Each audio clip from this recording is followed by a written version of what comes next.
Assalamu alaikum. I'm Advocate Iram Fatima and you are watching Law for Everyone only on Media Focus.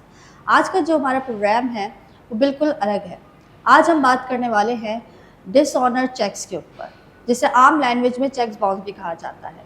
Pakistan में इस मसले का कानूनी हल क्या है, ये किस सेशन के तहत जो है इसके ऊपर एक्शन लिया जा सकता है, अगर ये चीटिंग है, फ्रॉड का केस है तो इसके ऊपर क्या सज़ा है और इसका तरीक़ेकार क्या है, ये सब जानने के लिए आज हमने अपने प्रोग्राम में दावत दी है advocate high court and legal consultant Maira Tahir Chaudhry को। अस्सलाम वालेकुम मायरा। वालेकुम सलाम। मायरा, प्लीज़ मुझे बताइए कि ये चेक डिसऑनर कौन से सेक्शन के तहत होता है। सबसे पहले तो ये बताइए कि चेक डिसऑनर है क्या हमारे नाज़रीन के लिए। अच्छा, सेक्शन 489F जो है ताज़ीरात पाकिस्तान का, वो डील करता है चेक बाउंस से। सही। सो बेसिकली चेक बाउंस का प्रॉब्लम आज से नहीं है, बहुत टाइम से है। जब 489F जो है वो इंट्रोड्यूस भी नहीं हुआ था ताज़ीरात पाकिस्तान में, 1990s, लेट 1990s और अर्ली 2000 में जो है ना बहुत ज़्यादा चेक बाउंसेस के केसेस जो है वो बढ़ गए थे।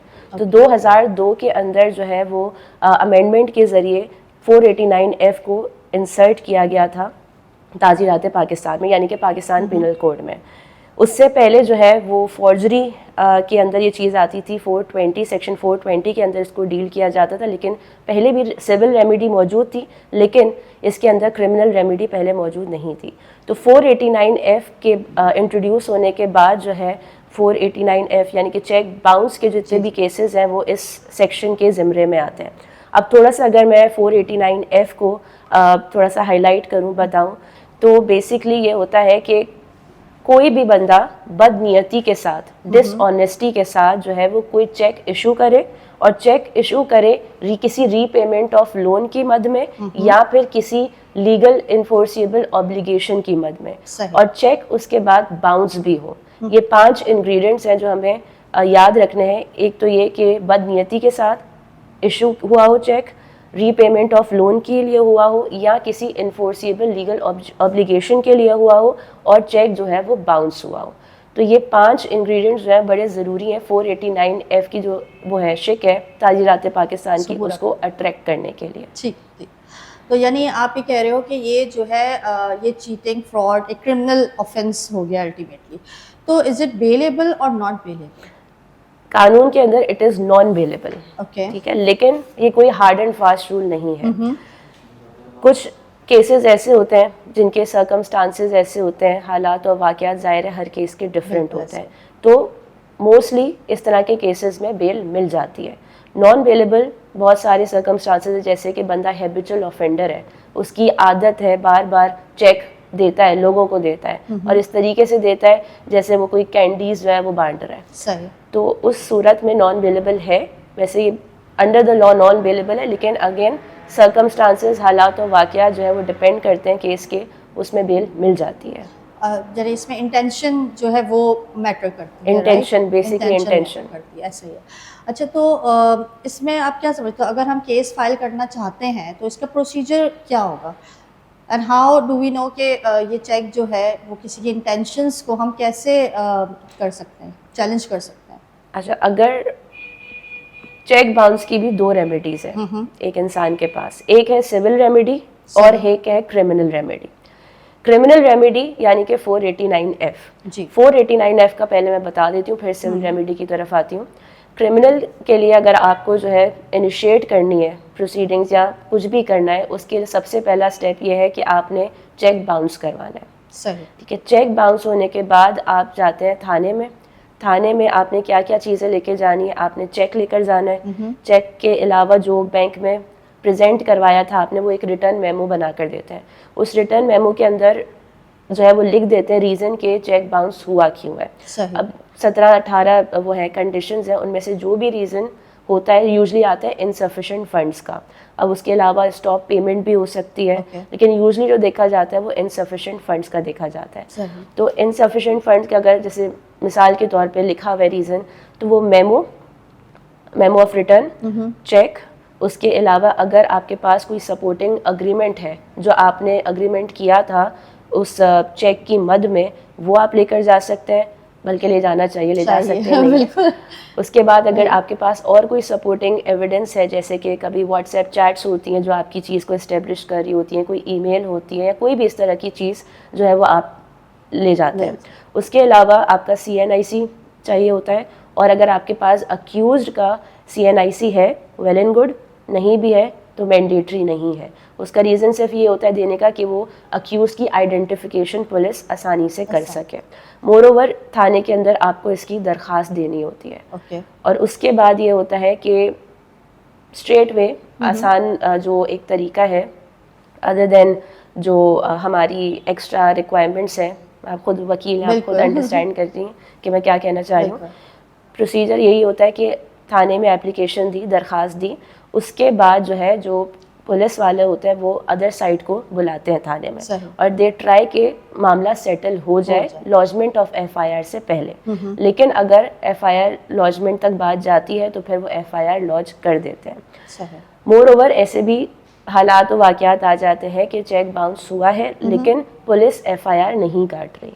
तो जब पुलिस FIR नहीं काट रही होती तो आपके पास ये एक रेमेडी है कि आप जो है वो 22A की पिटिशन जो है वो कोर्ट में फाइल करें, और आप कोर्ट से डायरेक्शन लें कि जनाब आपको पुलिस को डायरेक्शन दें कि आप जो है FIR लॉज करें। अच्छा, इससे एक और पहले प्री रिक्विजिट ये भी है कि थाने, कंसर्न थाने के बाद आपने जो डिस्ट्रिक्ट का SP होता है उसको भी आपने एक दरख्वास्त लिखनी होती है। बाय हैंड आप दे रहे हैं, वेल एंड गुड, उस पर आप रिसीविंग ले लेते हैं। और अगर आप बाय वे ऑफ TCS या by way of registered post आप भेज रहे हैं तो आइडियली ये होना चाहिए कि आप 2 दिन एटलीस्ट वेट करें उसकी कंफर्मेशन का कि वहाँ पे रिसीव हो गई है। उसके बाद आप 22A की पिटिशन लेके जो है वो कोर्ट में आए। अच्छा मायरा, इसके अंदर टाइम लिमिटेशंस भी होती हैं? अच्छा, अगर आपको कि एक लिमिटेड टाइम में ही आपको जो है वो एक्शन लेना है कानूनी, या आपको पुलिस कंप्लेंट करनी है, तो क्या टाइम इस पर लिमिटेशन है टाइम की? अच्छा, क्रिमिनल ऑफेंस के अंदर आइडियली कोई टाइम जो है वो लिखा हुआ नहीं है पर्टिकुलर। ये होता है कि जनाब आपने चेक बाउंस करवाया, चेक बाउंस कराने के बाद एज सून एज पॉसिबल आप FIR लॉन्च कराएं। अब इसमें भी डिफरेंट प्रैक्टिसेस हैं वकीलों की। अब कुछ वकील होते हैं वो क्या करते हैं कि चेक बाउंस करवाने के बाद जो है वो लीगल नोटिस भेजते हैं अदर साइड को। लीगल नोटिस भेज कर ये बोलते हैं कि जनाब हमने आपका चेक बाउंस करवा दिया, लिहाजा आप जो हमारी आउटस्टैंडिंग अमाउंट है जिस भी बद में आपने देनी थी वो आप हमें वापस करो, और अगर आप वापस नहीं कर रहे तो फिर हम लीगल एक्शन लेंगे। कुछ वकील ये कहते हैं कि जनाब आप जो है उसे लीगल नोटिस भेज के हेड्स अप दे रहे हो, आप उसको अलर्ट कर रहे हो, तो आप जो है वो डायरेक्ट FIR लॉन्च करवाओ। तो एज सून एज पॉसिबल वैसे करवानी होती है, या बाज़ दफ़ा अगर हम ये भी टाइम पीरियड रख लें माइंड में कि पुलिस लॉन्च नहीं कर रही है, आपको 22A की तरफ जाना पड़ रहा है, तो उन सूरतों में थोड़ा सा टाइम लग जाता है। तो कहते हैं कि जी आइडियली 30 से 50-60 दिन ठीक है, 60 डेज ठीक है। उसके बाद क्या होता है, उसके बाद ये होता है कि आपके लिए खुद के लिए ना थोड़ा सा मुश्किल हो जाता है। क्यों? क्योंकि 489F का जैसे हमने डिस्कस किया कि इंग्रेडिएंट ही मेन ये है कि जनाब आपने डिसऑनेस्टी प्रूफ करनी है। तो आप अगर चेक जो है वो बाउंस करवा के मजीद 1 साल रख रहे हो, 1.5 साल रख रहे हो, तो वो बर्डन ऑफ प्रूफ आपके ऊपर आएगा कि आपने FIR टाइम पर लॉन्च क्यों नहीं करवाई। अच्छा, ये मुझे से बताओ कि ये कुछ लोग ऐसे हैं जो अपना चेक दे देते हैं और उनका चेक मिसयूज़ हो जाता है, उनको पता भी नहीं होता, तो उसकी क्या वो है कि किस तरह से हम अपने चेक्स को सिक्योर रख सकते हैं? अच्छा, जब बाज़ दफ़ा ऐसा होता है कि लोगों के चेक्स जो है वो चोरी हो जाते हैं या प्रेशराइज करके उनसे चेक्स ले लिए जाते हैं, तो मल्टीपल रेमेडीज़ है। एक तो ये सबसे पहले कि अगर आपने कोई अमाउंट उसके ऊपर लिखी हुई है तो आप बैंक पे कॉल करके अपनी पेमेंट स्टॉप करवाएं। सही, ठीक है। दूसरी चीज़ ये कि अगर आपको लगता है किसी भी ताज़ीरात पाकिस्तान की शिक के अंदर फॉल कर रहा है, थेफ्ट है या जो है वो फॉर्जरी हो रही है, तो रेलिवेंट सेक्शन के अंदर आप FIR कटवा सकते हैं। मोर ओवर आपके पास एक और सिविल रेमेडी है जिसको हम बोलते हैं कैंसिलेशन ऑफ चेक्स का। कैंसिलेशन ऑफ चेक्स का आप केस फाइल करते हैं और इनिशियली उसमें आप एड इंटरिम स्टे लेने की कोशिश करते हैं, जिसमें आप ये कहते हैं कोर्ट से कि जनाब ये एडवर्सली मेरा चेक यूज़ हो सकता है, लिहाजा कोर्ट इसको रिस्ट्रेन करे अदर साइड को, या इसकी जो ऑपरेशंस है उसको रिस्ट्रेन कर दिया जाए। Thank you so much Maira, well explained I must say कि आज का प्रोग्राम बहुत मज़ा आया, क्योंकि हमें बहुत डिटेल में हर चीज़ आपने बताई। और ये जो चेक और जो हमारा बॉन्ड्स का जो केस है, ये बहुत ही इंपॉर्टेंट केस है। मेरे ख्याल से आम जिंदगी में ये हमारे लिए बहुत बड़ा मसला है, जो कि आज मायरा आपने बहुत अच्छे से हल कर दिया। मेरे ख्याल से अब तमाम नाज़रीन को पता है कि हमें चेक की अहमियत क्या है। और चेक जो है ना, एक बहुत इंपॉर्टेंट लीगल डॉक्यूमेंट है। आप लोग इस तरह से लोग बांट रहे होते हैं, उनको ये आइडिया ही नहीं होता कि इनके पर ये कितना जो है ना फायर बैक कर सकता है। तो आप सबसे गुजारिश है कि चेक के मामले में जो है वो हमेशा एहतियात करें। जैसे कि आपने जान ही लिया है कि ये जो है एक ऑफेंस है, क्रिमिनल ऑफेंस है। आज के लिए बस इतना ही। हमारे चैनल पे नंबर चल रहा है, आपके फीडबैक का हमें इंतज़ार रहेगा। मैं इरम फातिमा और मेरी मीडिया फोकस की पूरी टीम को इजाज़त दीजिए। अगले प्रोग्राम तक के लिए अपना बहुत ज़्यादा ख्याल रखिएगा। अल्लाह हाफ़िज़।